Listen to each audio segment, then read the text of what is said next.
What's up, Willowbrook? Today we're in Matthew 18, 21 through 35. And our passage today is all about forgiveness. Peter asks Jesus, how many times am I supposed to forgive someone that sinned against me? He throws out the number 7.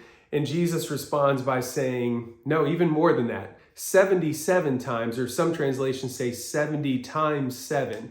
Ultimately, Jesus is saying, we don't keep a ledger of how many times someone has sinned against us. No, we're just called to forgive people, period. Then he goes on to tell this parable about a king and a servant. And this servant owed the king a really, really big amount of money. It was, some people say $1 million in today's money, all the way up to $1 trillion. I don't know exactly how much it was, but it was a large amount. And the king forgives this debt. Well, the servant, you would think from there, would forgive others that maybe owe him a debt, but he doesn't. He finds someone that owes him about 100 days' wages and throws that person in prison.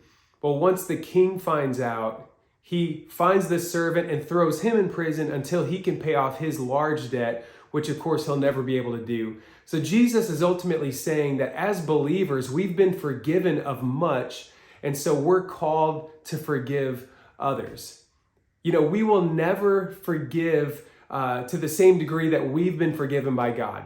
He's forgiven us of so much, and as his followers, as his children, we're called to forgive in the same manner that he's forgiven us.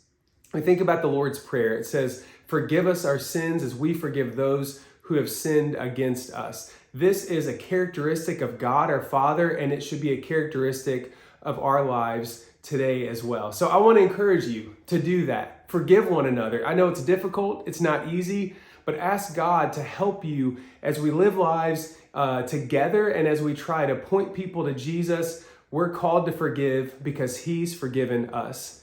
God bless you. We'll see you next time.